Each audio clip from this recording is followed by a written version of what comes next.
no Jedi. Your powers are weak, old man. Always remember, your focus determines your reality. Hello there. General Kenobi! You don't know the power of the dark side. And welcome back to Disciples of the Force. I am your host, Spencer, and I'm with my beautiful co-host, Austin.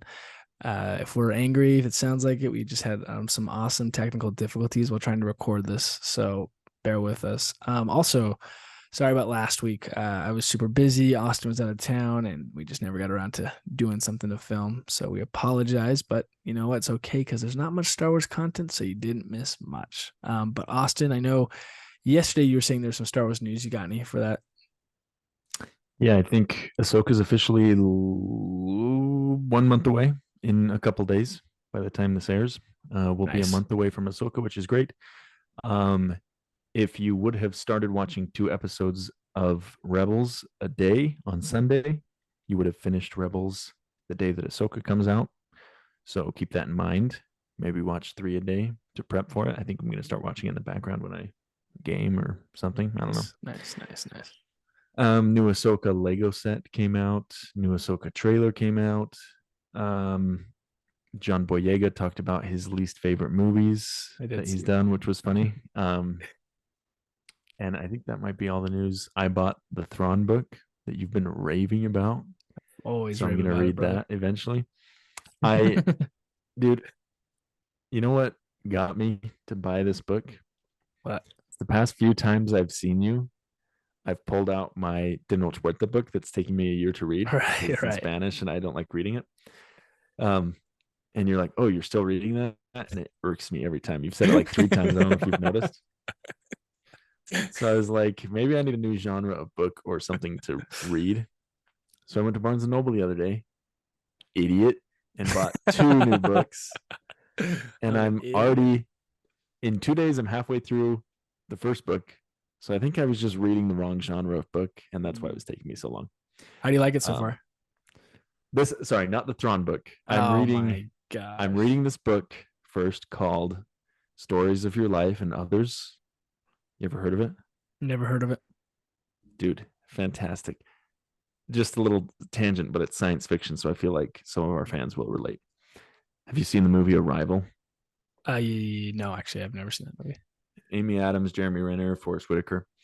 One of my favorite movies ever. It's a 5-star. It's great. Great science fiction movie. It's based on a short story that's in this. That short story is in this book. It's like a book of several, like 8 short stories. Anyway, great stuff. Go watch the movie. Okay, I'll give it a shot. My next book is the Tiger Woods book, and then I want to read Obama's book. That's my next on the list, on the docket. The Promised Land. Is that the name of it? I don't even know. I just I just saw something on TikTok. I was like, I'd like to read about his life. So good book. I know most of our fans are Trumpers, but the Obama book is good. Real quick, on the microphone on the bottom left, you see that? Mm-hmm. And when you click that little arrow, when it says microphone, what is it selected on? My condenser microphone. Okay, just wanted to make sure. Does it sound bad? It does, but I think that's just Zoom. So I just wanted to make sure that's what it was, because it's not a huge deal. I just want to make sure. Swag. Well, I'm glad you're reading that. Getting to it. Sure. You actually inspired me. I was like, I gotta finish the last Thrawn book before he starts his. So I'm just being competitive, and now I'm only got 2 hours left in my audiobook. I can't read, so I mean I can, but I don't like to. Sure. I'm not literate. Well, I might be. Right. Maybe. We might all be. Anyway, so Austin and I were talking. We're gonna we just decided to do shorter episodes for the time being while there's no content, and maybe we might even take a break. I don't know. It's hard to do things when you don't have any content coming out. So what we are thinking about, what we talked about is we want to talk about the fall of Anakin. today. What the events that led him to the dark side. We watched a little YouTube clip by a YouTuber by the name of Rex. That was about a 38-minute video. I can't remember. It was 39 minutes because you texted it to me and said, this one's 30 minutes. And then I opened it and said, I'd call that 40. I had to try, man. I had to try to get you to do it. Anyway, it was really cool. So basically, it just spliced all of Anakin's moments, and some of them weren't really events that happened to the dark side. It's just more of him kind of being a little bit of a gray Jedi, which isn't a thing, which we got called out for ever saying, but I'm gonna stick to saying it. Well, no, yeah, it was cool because it was just every moment he was kind of like slightly a dick, which was awesome. 39 whole minutes of that, which is crazy. Yeah. And sorry, I would say 30. Some might say 30 minutes, but yeah, 39. Yeah, sure. But to start, what I wanted to say was like going through after watching all that, you can like really see the whole time that Anakin is really just a black sheep in the Jedi Order, like he's one of those people who demands results and like, he doesn't really care of the outcome. Like he's just like, we got to get this done. Like interrogation, like I don't care how to get it, we got to get the answers, or we have to go save them. I don't care by how we do it, we need to do it, and you really see it watching that video because you're like, oh, wow, he really is just a little bit of a black sheep in the Jedi Order. Yeah, really awesome. And one thing I really noticed watching it that I've kind of forgotten since I haven't watched the Clone Wars in so long was just how perfect of a character Ahsoka is. Like she's just such an awesome character because she's the perfect blend of like Anakin's recklessness and courage, but she's also so true to what's right. Like there are so many times where she questions him or like tries to check him, and that's when he's a dick, is like correcting her or telling her she's wrong. But it just goes to show like her leaving the Jedi Order was a huge catalyst in his fall to the dark side. I know it would have happened either way. It was the will of the Force. But the fact that she left and he didn't have that support was a huge factor in him going dark. Oh yeah. And I think I didn't really know, like I kind of going off of what you're saying. I also noticed in that she was, like there's a part where she's like Anakin, patience. Like we need to have patience, which is usually Obi-Wan telling Anakin that, and his his Padawan telling him that is like he has to just piss him off. Like, oh, everyone's telling me I need to have patience now. What's going on, But yeah, you're right. She is. I mean, she's a perfect character. What were you saying the other day that you thought she was hot? Is that what you said? I've been saying that, dude. I've always said that. I've been saying. But so would you say the biggest thing is the fact, like would you say the biggest event being Ahsoka leaving the Order is what kind of did him in, or what do you think? I'd say that's one of the final events, of course. I think the final. Well, okay, it's really hard to put an order to it, but from the beginning, him leaving the Order it came down to his attachments. Right. His initial very quick attachment to Qui-Gon and losing him, his attachment to his mother Shmi, his attachment to Padme, and then his attachment ultimately to Ahsoka, and maybe not to a lesser extent, but to Obi-Wan as well. Yeah. Just throughout the course of the saga, he loses one after another, one way or another. And that's what really turns him to the dark side. Because I think if the Jedi Order wasn't so dogmatic and cruel about attachments, that would have never been a problem. He would have lost those people, or he would have been able to stay attached to those people and would have embraced the light. But that's really what pushed him to the dark, I think. So you think like not the attachment itself, but maybe you're saying like the fact that the Jedi Order always told him to not have the attachment is kind of what did it? Yeah, the fear of losing his attachment for sure. Because I mean, we know in Episode 3 when Chancellor Palpatine is telling him, that he doesn't have to lose Padme, that he can extend her life or bring her back from the dead. That promise of keeping his attachments and keeping the life that he wants is seen in the dark side. He sees, oh, when I'm here with the Jedi, all I get is my attachments taken away from me, people lost, everything like that. But the dark side promises, you know, essentially eternal happiness with these people that will always be around, and I'll always be able to protect them from death with my power. Power was a big thing for him. But. That's interesting. I never thought of that. I mean, I thought what I kind of took going off of what you're saying, I thought about attachment, and I was like, that's probably one of the biggest things, because every time he did something that was like a no, like, hey, you can't do that, always stemmed from some form of attachment that he had. Like the feeling he had for them is why he was doing what he was doing. But I do like what you're saying, that like, I just find it interesting. That was, hey, thanks for opening my third eye, if you would. Sure, man. And maybe I'm off base. I don't know. What do you think? Maybe. No, I think you're right in that. I think you're absolutely correct. And another thing I was thinking about, I was like, because as I was watching the video, I was just listing the movies and then the Clone Wars and like where all these things were happening. And like the first one you think about is, yes, Qui-Gon dying. He loses that. They don't show that in the beginning, but I feel like that's got to be a huge impact to him. And then also going along with that, like he gets taken away from his mom, like I don't know. Like, I feel like that's so crazy that he, as like just a child, like I feel like there'd always be that little bit of like, I don't know about this Jedi Order. Like they took me from my mom and I couldn't protect her. You know what I mean? Like I went to go become a Jedi to help other people and be a keeper of the peace. Yet I couldn't even save the one I love the most, my mom. Yeah. So I mean, I feel like I feel like that definitely is kind of the start of like, what is all this? The Jedi Order. Yeah, exactly. And I mean, that's totally explored. That's kind of the thing that really starts tipping him over. When he goes and kills the Tusken Raiders because of that, that's when he realizes that no matter how powerful he is, no matter how powerful he is in the light side of the Force, he can't bring people back and he can't protect them because of his other obligations that are just byproducts of the nature of being a Jedi, Yeah. No, and I think you're exactly right, because also when you think about it too, it's like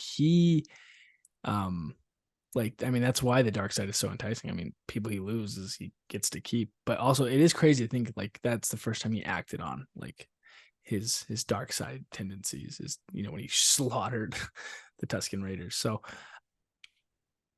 go ahead. Sorry. Well, I mean, it could be argued that the first time he really, I don't know, because he did blow up. He did blow up that Trade Federation command ship that had a lot of living organisms on board, and he was like 9 at the time. So he's always had a bloodlust, that guy. he's just a killing machine. And I guess that's true, because also with when they're interrogating the shapeshifter, that as well, he's pretty angry at it too. So, but first time he got bloodlust, yeah, maybe it was when he went through that as a 9-year-old, just wrecking the freaking Trade Federation. But what I was gonna say, I think the biggest impact, like to me, that ever watching everything, I feel like what really hurt him was Obi-Wan dying, right? The fake death, because like you see in that episode in the Clone Wars, he's got his hood on, he's like very like ominous, he's mad, and in the end, it's all the Jedi Order's like, oh, we couldn't trust you, so that's why we didn't tell you. You would have blown the whole thing, and it's like that had to have stung. Like, could you imagine hearing that? Like, are you kidding me? I could have. Okay, so that's why you didn't tell me. So you just made me think my master, basically my father, my best friend, is dead, or my brother's dead, and you're just expecting me to not go crazy. I don't know. I think that if I was him, I would have lost all faith in the Jedi Order at that moment. That's kind of too far, Yeah, I think the way George Lucas writes the Jedi during this time in the last days of the Republic, you're supposed to hate them. They're not the ideal, perfectionism that they were before. They're dogmatic and they're prideful, and they're obviously an organization that's meant to fail. And so that's, I mean, I know the prequels get a lot of flack, but that's what makes Anakin's character so relatable. Is like he was a kid that was abused by this system and that grew up, being told he was wrong, never being trusted. And obviously he's going to lash out and turn to something else if this just leads to a life of pain for him, which it did. So it's pretty crazy. Yeah, you're right. You know, if you think about it too, yeah, it's kind of interesting that he was kind of in that like a toxic place, you know, like everything he did was always scrutinized. Everyone was like, don't do that, Anakin. Anakin, why did you do that? You can't do that. Mm-hmm. Especially like when oh, what's the Duchess's name? I forget her first name. Satine. Satine. I was gonna say Sabine. Satine. When Obi-Wan and Satine are there with that guy who's about to blow up the whole place, and Anakin just swaps up and kills the guy, right? And Yeah. Obi-Wan's still mad at him, like, oh, Anakin. And I'm like, that's so funny. Like, he saved you, it saved a lot of people, but also going along with that, you guys have killed tons of people, you know what I Yeah. mean? At that point. So it's like, why is it now that's wrong? I don't know. That would rub salt in the wound if that was me. Yeah. Also, that scene is just funny because as the viewer, you're like, yeah, what else? What else would you do? Just stab the guy. Great stuff. Go ahead. Yeah, like you were saying, he just never really had that support ever. Like even I was reminded when we were watching that whole arc with Padme and Clovis, where Clovis is like hitting on her and Padme's like trying to be low key about it. And when Anakin like gets frustrated and tries to beat the crap out of this guy, Padme's like not on his side at all. I know. Obviously, frustrated at what he's doing, but like even the person that he loves the most isn't there for him because of his actions. Kind of sucks. Yeah, no, that always makes me so mad. She was like, why would you do that? Like, what do you mean? Like, you're telling me not to worry about this guy and he's freaking hitting on you, trying to kiss you. And then dude, that's just so frustrating. Yeah. The other thing I was thinking about while watching this is his meeting with Tarkin really, I think, kind of helps him a lot and kind of maybe stepping aside from the Jedi Order, because it's just he validates everything Anakin's thinking. Like, he's like, oh yeah, I think the Jedi are just supposed to be peacekeepers, not supposed to lead the war. And Anakin's like, yeah, you're 100%. I think the same exact thing. And that's like the first time anything he's ever thought that's a little contrary has been confirmed by someone like, no, yeah, I agree. And I think that probably was a huge validation. You know, you're like, oh, sick. Okay, so I'm not crazy in what I think. You know. Yeah. And that's a thought process that he probably didn't come along or encounter often throughout the Clone Wars. So yeah, it must have been like a breath of fresh air to hear that from then Captain Tarkin, that he thought the same way as him. Because think about it, Anakin is constantly surrounded by the Jedi or Padme, who's a senator, and these people just kind of see the world or the war in black and white. I mean, Padme to a lesser extent, but then Tarkin goes ahead and offers the same thought process that Anakin has. Like, how many other people would Anakin have talked to about that? Oh yeah, probably exactly. none. No. Yeah. So yeah, because you imagine he says that to Mace Windu or Obi-Wan. Yeah. They would shoot it. No, Anakin, that's not how it is. And it's just like, yeah, and that's kind of the theme for my poor guy. Every time he brings something up, sounds like, no, that's not right. You're wrong on what you're thinking. So it's like, okay. yeah, that's crazy. Yeah. And one thing that stood out to me while watching the video is when Anakin says, I will never join the dark side willingly. Which I think is so funny. Like, I'm like, that's a really interesting sentence. Like, Yeah, he's not like, I'll never join it, but he's like, willingly. Like, I'll be, if I ever do it, it's because I was forced to do it. Like, my hand was forced, kind of a thing. And right. I'm pretty sure that's when he's with the son and the daughter and the father. It's that episode, is what I think he says. Yeah, because right after the son says, you're so simple-minded, light and dark, as if they're right. as if there's one without the other. Yeah. So I thought that was interesting. That is interesting. I wonder why it was said that way. Like, Yeah. was he exposed to something where he knew that? I don't know. I want so much more Anakin or Darth Vader content, No. And it's hard because we're always saying that we want to get away from the Skywalker saga, but then we're like, sometimes if they do it well, then heck, yeah, I want to, or like, especially with the like, if you take the animation style and run with that, dude, money, Yeah. Can't go wrong with that, honestly. Oh, I do. I wish Disney would release like all the ones that they had already done, because they did have the before the rendering of that last season. And like, I love when I've never seen it. That was the first time I ever saw it, was in this video when Obi-Wan is talking to Anakin, like, do you want to talk about Ahsoka leaving? Like, do you want to talk about that at all? Kind of a thing. Yeah. It's like, that's really cool to see that Obi-Wan's like, dude, I get it. And then it's really funny because Obi-Wan's like, I wouldn't be the same if this was happening to me. He's like, oh, you wouldn't, if I just left the order, it wouldn't hurt you at all. And then Obi-Wan's like, well, okay. You know what I mean? Yeah. So I don't know. I thought it was a really awesome scene. That sucks that got cut, you know? It does. Yeah. We should read the comics. Well, there's that book called it's like Brotherhood or something about Anakin and Obi-Wan. I want to read that. Yes. Because I'm sure there's a lot of insights and like little glimpses of Anakin turning dark and how Obi-Wan deals with that. But that's why the relationship is so great, is Obi-Wan is like conventionally the best Jedi ever, because he's just so true to what's right or what he thinks is right, and nothing shakes him. Like, he goes through so many deaths. He too has attachments and loses everybody in his life, but instead he turns to the light, which is obviously the opposite of Anakin. So I think that's why they work so well. That's really, that was really interesting. I've never thought of it that way at all. I've never thought about how because he loses just a ton of people. He lost Qui-Gon, he lost, Satine, and so you're like, yeah, that is interesting. He chose the light, whereas he went the dark side. Yeah, I've never noticed that. That's dope. And like you said, like, he also lost his Padawan, but in a way worse way. Yeah, he did. He'd like lost him in the sense that, because like as the Star Wars goes on, it's Anakin is dead, I'm Darth Vader, right? But it's not in his. He's like, it's probably so frustrating for him because he lost him, but he's still there. Ugh. Yeah. Oh, that's rough. Poor Obi-Wan. Probably saddest character in Star Wars. Absolutely, I would say so. I'd love to do a timeline of Obi-Wan, like if someone has a YouTube video that shows maybe even in the books and stuff. I don't know. That'd be interesting. Oh, it's out there. It's out there. I've seen like a little picture, like memes of it, of how many people he's lost, and really, I'll send you one or something. Yeah, that'd be dope. I'd like to see that. I was gonna say something about. Oh, okay.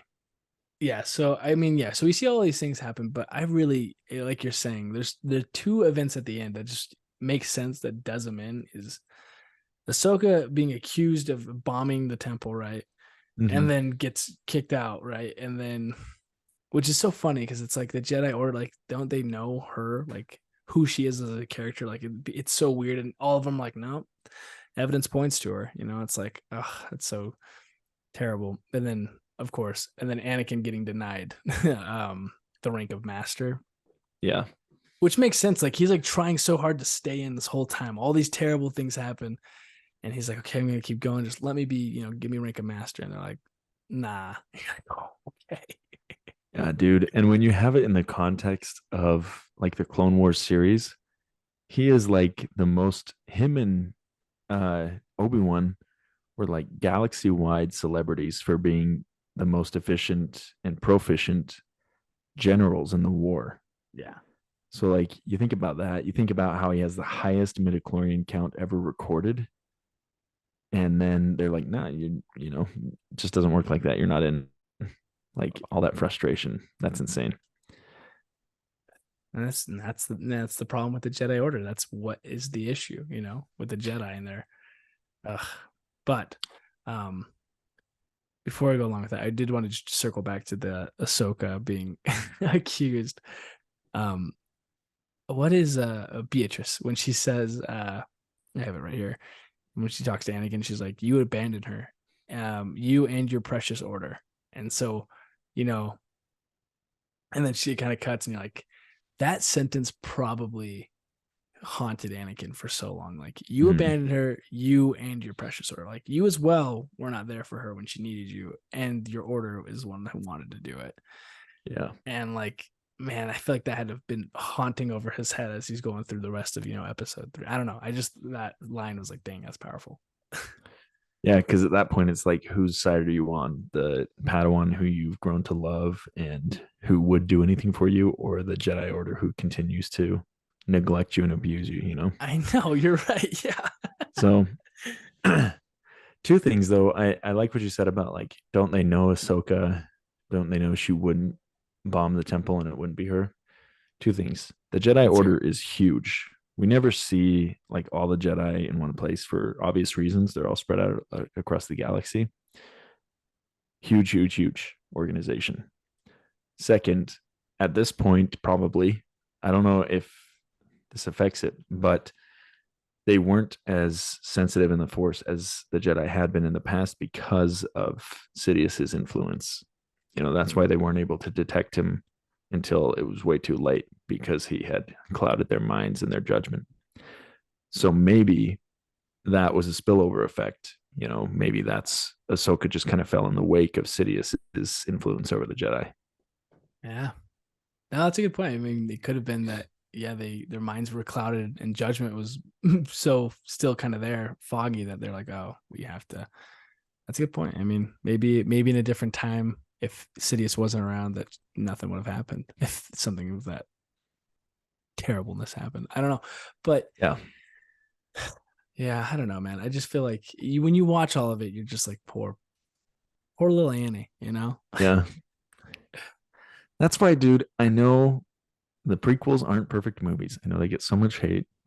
People say they're poorly written. They're not. Like the dialogue, fact that, yes. yeah, the dialogue, yes. We've proven that.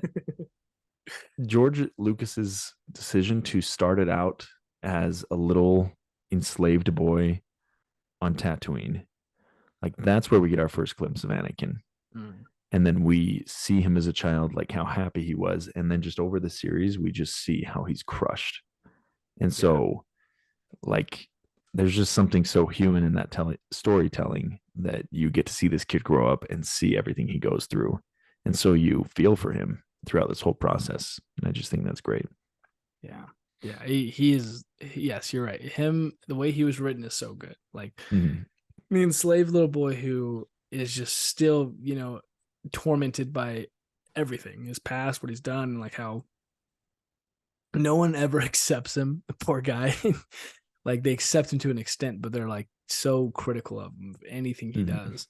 Yet he's praised on other platforms of being a general. Oh yeah, General Skywalker's amazing, yada yada yada. But still, yet I don't know. It makes you wonder, because it's like, if he was a general and never a Jedi, he would be loved. He would probably never gotten criticized. But as a Jedi, he's got to live this certain lifestyle that everyone's like, nah, dude, can't be doing that. Yeah. Poor guy. Poor baby. Poor little baby. Sad. Poor little baby. Go ahead. No, I think that I that's all I've got to say for right now. It's just he's a damn well written character, I'll tell you that much. Yeah, he is. He really is. Like, so good. That's what George Lucas is not my favorite director, not the best director, not even the best writer, but he's the best idea guy out of any filmmaker ever. He can dream up these big, broader ideas, and just Anakin as a character and being the center point for all of that. Even though, that's not what he planned from the beginning. So cool that he could do that and land it perfectly like that. Yeah. So yeah, he crushed it with him. Such an awesome character.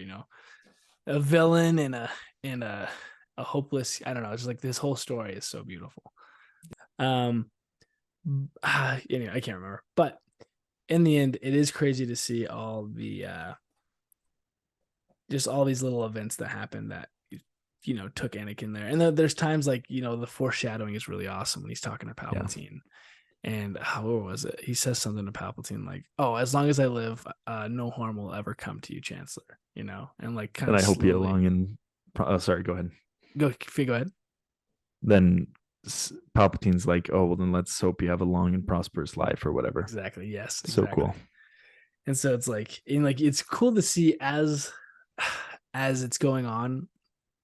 Like, you watch the Chancellor and like Palpatine, and he's just like, yep, like he's kind of looking at Anakin like, okay, like he sees that potential, and it's really cool. Like, for example, when he goes to fight Dooku, and he's like, when Dooku's in that chair when they walk in after he saved Palpatine, and like they're fighting, and you could just see Palpatine in the corner just smirking, like, yep. He's like seeing like, okay, this guy's the new, and I'm gonna get rid of this guy. And then of course, Episode 3 comes in.